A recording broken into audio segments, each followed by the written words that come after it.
Bien, como curso de actualización vamos a ver un poquito de lo que son o de lo que es uno de los regímenes especiales denominado el régimen tributario integrado, conocido como STI. A manera de concepto entonces, el artículo 17 y 33 de la ley 843 faculta al Estado boliviano a que existan sistemas de transición, miren cómo es, ¿no? Sistemas de transición, es decir, de lo que era antes pasar al nuevo régimen, que era el régimen general, pero que lamentablemente hoy se ha cumplido y se ha formalizado como un régimen especial, ¿no? Entonces, dentro de ello, faculta estos artículos de la ley 843 a que el transporte público que ofrece los servicios por valores inferiores al establecido, decía así, para la emisión de factura, como era 5 bolivianos, por ejemplo, eh, no puedan dar la factura, ¿no? Dentro de ello entonces este impuesto o este sistema tributario integrado estaba más destinado a lo que son, por ejemplo, los minibuses, lo que es el transporte interdepartamental, que de alguna manera ya pagaba un cierto impuesto con el impuesto a la propiedad de bienes inmuebles a la alcaldía, ¿no? El impuesto municipal del vehículo del automotor, ¿no? Pero como su nombre lo dice, era de transición. Hoy, después de veintitantos años ya de servir, de vigencia de la ley 843, pues esto se ha formalizado, ¿no? El Decreto Supremo 21642 es la base legal de este impuesto de 1987 y habla de que las personas naturales propietarias de vehículos, como por ejemplo yo que soy un dueño de un minibús, por ejemplo, y estoy dedicado al transporte urbano o interdepartamental e interprovincial, eh, no estaba alcanzado por el impuesto al valor agregado, el impuesto a las transacciones y en ese momento el impuesto presunta el impuesto a la renta presunta de las empresas, hoy conocido como IUE, o al régimen complementario del impuesto al valor agregado. Es decir, estas personas naturales que eran propietarias de taxis, micros, minibús, etcétera, no estaban alcanzados por la emisión de factura y sí estaban agrupados en un denominado régimen integrado, que básicamente era a toda aquella persona que haga el transporte de carga o pasajeros, pero hasta dos vehículos, ¿no? Y de ahí ha surgido la denominación del régimen simplificado, ¿no? El régimen tributario simplificado, ¿no? El RTS. ¿Cuál es la forma de liquidación? Dice, por ejemplo, que aquellos taxis, vagonetas, por ejemplo, en La Paz, Cochabamba, Santa Cruz, estaban catalogados en la categoría B, ¿no? Y, por ejemplo, los micros, minibuses en una segunda categoría y también catalogados en otras categorías como la 1, ¿no? Entonces, dentro de ello, este impuesto hacía que primero el propietario de este servicio de transporte, de este taxi, de este minibús, eh, pague, ¿no? Un monto, por ejemplo, en el caso de el taxi, 100 bolivianos trimestrales, estaba catalogado en la categoría B y se presumía que en el trimestre tenía un ingreso de 1000 bolivianos, ¿no? En el caso del transporte interprovincial, no sé, digamos, los buses que van a Chacachi, por ejemplo, un ingreso presunto de 2750, 275 bolivianos pagados trimestralmente, es decir, 4 veces al año, ¿no? ¿Cómo se declaraba y pagaba este impuesto? Por ejemplo, en los meses de enero, febrero y marzo se debe pagar hasta abril.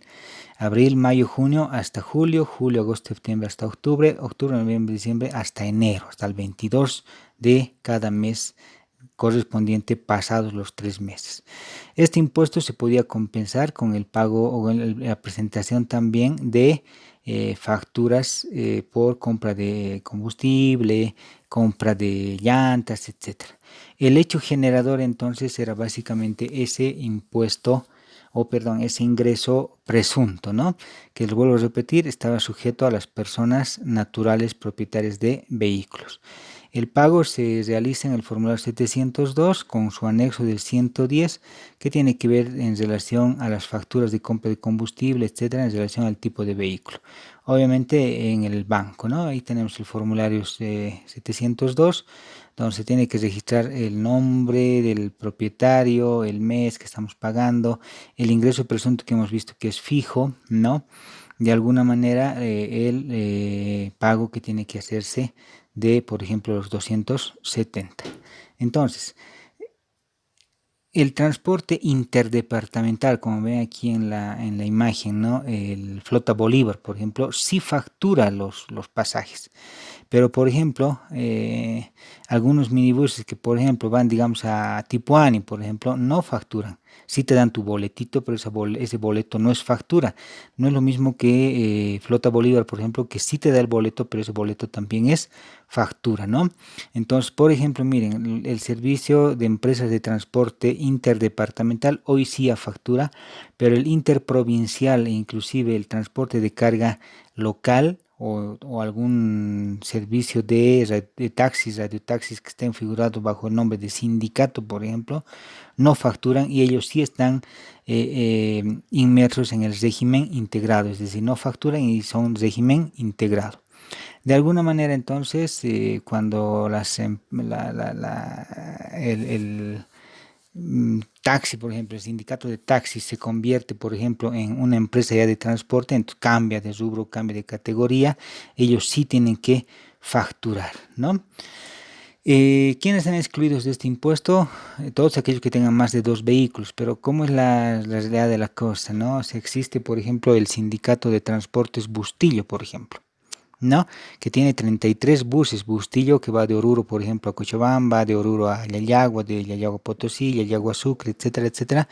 Son 33 buses, por ejemplo, y de los 33 buses son 7 propietarios los 33 buses.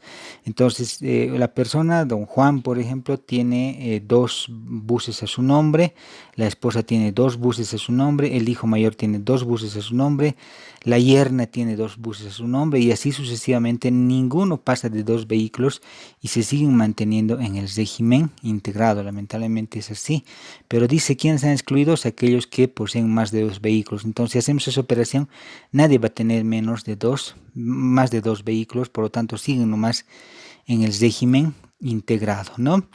Algunas empresas de transporte urbano, como, no sé, empresas de radiotaxi, no sindicatos, empresas de radiotaxi, por ejemplo, no sé, imagínate servicio de transporte turístico La Paz, de una persona, tiene 4 minibuses, ya no es régimen integrado, sino es empresa de transporte, ¿no? De alguna manera, entonces, estos están excluidos, ¿no? Ahí tenemos un poquito también ver quiénes están excluidos del régimen integrado, ¿no? ¿Cuál es la característica del NID? El color. Vean que es un color amarillo y clarito dice sistema integrado. ¿Por qué es importante esto? Porque cuando hagamos el asiento, nosotros tenemos que solicitar una fotocopia legible del impuesto, perdón, del NID, ¿no? Del certificado NID, que exclusivamente diga sistema integrado, ¿no? De alguna manera, entonces, lo que nosotros vamos a realizar en la prestación de un servicio de transportes es básicamente esto, ¿no? Solicitar al sistema integrado al proveedor del servicio de transporte, por ejemplo, que de alguna manera nos presente su certificado NID, ¿no? Y además dice el último pago del impuesto del último trimestre. Ahora, dentro del régimen integrado, un transportista que no pague su impuesto también tiene multas, igual que cualquier no declarante de impuesto. Por ejemplo, una multa de 2.500 UFB si no declara cada 3 meses, ¿no? Si no ha cambiado de categoría o no está inmerso en la categoría, 100 UFBs, y si no presenta su impuesto, 50 UFBs. Por eso es importante, ya en el control interno vamos a ver más adelante, que para hacer el asiento contable como empresa, nosotros como empresa que estamos contratando el servicio de transporte, por ejemplo, del régimen integrado, le pidamos su NID, fotocopia de su NID y fotocopia del último impuesto, porque vuelvo a lo mismo, somos agentes de retención. El servicio de impuestos nos obliga a nosotros a ayudarle a controlar esto, y si contratamos un servicio de transporte del sistema integrado, ayudarle a que primero esté formalmente inscrito en el régimen, ¿no? Es decir, tenga su NID de sistema integrado, y segundo, que haya cumplido con ese pago trimestral. Por eso que pedimos fotocopia del impuesto y fotocopia del NIT vigente, ¿no? Entonces, este sistema integrado de alguna manera excluye también a las flotas interdepartamentales, no interprovinciales, ¿no? Y de alguna manera las flotas están alcanzadas por la facturación de acuerdo a la resolución ministerial, resolución nacional de directorio 10-1707, ¿no? Donde sí consolida la facturación de estas flotas o servicios de transporte departamental, y ellos sí entran ya como cualquier empresa a pagar IVA, IT, IUR, IVA, etcétera, etcétera, etcétera, ¿no? Lo mismo pasa con el transporte de carga. Imagínate que nosotros estamos importando mercadería desde Chile. Entonces, ese transporte de carga de Chile tiene régimen tasa cero. Ya no es régimen integrado, pero es una tasa cero que lo vamos a ver en otro momento de manera más especial, ¿no? De alguna manera, entonces, este transporte de carga, de alguna manera, tiene que pagar el IVA, tiene que presentar el IVA. Ya no es régimen integrado, pero es con esta tasa cero por el impuesto. Ahora, vamos a la parte práctica entonces de este impuesto en especial, que es el sistema tributario integrado. Aquí tenemos un ejemplo donde se contrata los siguientes servicios de transporte. Servicio de transporte del personal, Oficina La Paz, 4.000 bolivianos. Imagínate que estamos contratando un minibús para que se coja a los trabajadores. Se han pagado los pasajes de ingenieros a La Paz a Caranavi por 1.500. Se ha pagado el servicio de radiotaxi para recoger al gerente, 450, no sé, llevar al aeropuerto, etcétera. Hemos contratado un servicio de transporte de carga Sindicato Simacón, no, Asunción, perdón. De alguna manera es una cooperativa, hemos pagado 1.500 y hemos contratado esos camioncitos de carga para llevar inventarios a los almacenes del Alto que se llaman Usimacón, ¿no? Es la unión sindical de transporte, etcétera, de construcción, que siempre están en las calles paraditos, ¿no? Entonces, nuestro gasto, mira, en cuanto a transportes, son de varios ítems por un total de 7.950. Y estamos, dice, también pagando pasajes de flota Bolívar La Paz Cochabamba por 1.500 y empresa de transporte Quirquincho por 1.500 también. Entonces, mira, todo esto que son los servicios primeros de los 7.900, hemos contratado al régimen integrado, y estos otros que son pasajes de flotas al régimen general, que también es transporte, pero que, como hemos explicado, están en las flotas y son régimen general. Entonces yo me hago una tablita, ¿no? De contabilización. En este caso, mira, el servicio de transporte personal, Oficina La Paz, 4.000. No retenemos IVA, no retenemos impuesto, no retenemos IVA. ¿Por qué? Porque es régimen integrado. Entonces le pago los 4.000. Y explico que minibusera con su placa, etcétera.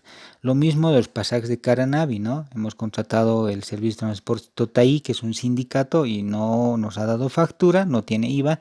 Tampoco procedemos a hacer las retenciones porque es un régimen especial, el cual está autorizado a no darme factura y yo a no retener ni asumir impuestos porque es ese régimen especial. Lo mismo con Transportes Asunción y lo mismo con Usimacón. Entonces, como ves, no hago ningún tipo de retenciones y tampoco me dan factura. No tengo que hacer ningún cálculo del IVA. ¿Cuál será nuestro asiento? Costos o gastos de transporte, servicio de transporte personal, 4.000. Como ves, estoy registrando el 100% del gasto sin crédito fiscal, sin hacer retenciones, ¿no? Asumiendo de que estoy contratando un régimen integrado, ¿no?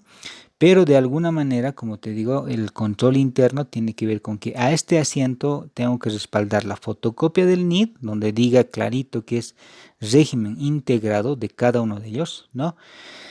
Y que de alguna manera también esté el pago del último impuesto. Yo sé que es un poquito difícil, ¿no? Por ejemplo, digamos, a Totaí pedirle su impuesto, ¿no? Pero no, pues no tienen que asustarse, ¿no? Tienen nomás que exigir y de alguna manera cumplir con este régimen, porque si no haces vos esto, haces este asiento sin implicancia tributaria, el servicio de impuestos puede observarte por incumplimiento a deberes formales. El deber formal es que tú te conviertes en agente de retención, te proporciona o te multa a ti por el incumplimiento a deberes formales. Mira, en el caso de los pasajes de flota Bolívar a Cochabamba y de transportes Quirquincho, que es también una flota, hemos pagado 1.500 de cada uno y ellos sí nos están dando IVA, ¿no? Y de alguna manera dice, estamos pagando el IVA, ¿no? Transporte Quirquincho, entonces, mira, dice de alguna manera es una flota, pero es un sindicato que no tiene IVA y tampoco retengo, ¿no? Ahora, ¿cómo se registra esto? Lo mismo, mira, el primero, en el caso de Flota Bolívar, transportes, el 13% del IVA y el 87%. Y en Quirquincho, ¿sí? Sin IVA, porque es un sindicato, ¿sí? Y transportes, ¿no? En ese caso hay dos tipos de transporte interdepartamental. Este era de pasajeros, Flota Bolívar, y este Quirquincho, digamos, es de una carga con tasa IVA cero, ¿no? Y para terminar, entonces, como te dije, el registro contable, en cuanto a lo que es el control interno, tú como contador debes verificar que el NID esté vigente, verificar que se haya pagado el último pago de impuestos a través de la boleta de pago, por eso se pide fotocopias, ¿no? Y de alguna manera, si no se cumplen estos requisitos, pues proceder a la retención de impuesto, ¿no? Que de alguna manera nos va a ayudar a contabilizar de mejor manera con la implicancia tributaria nuestros asientos.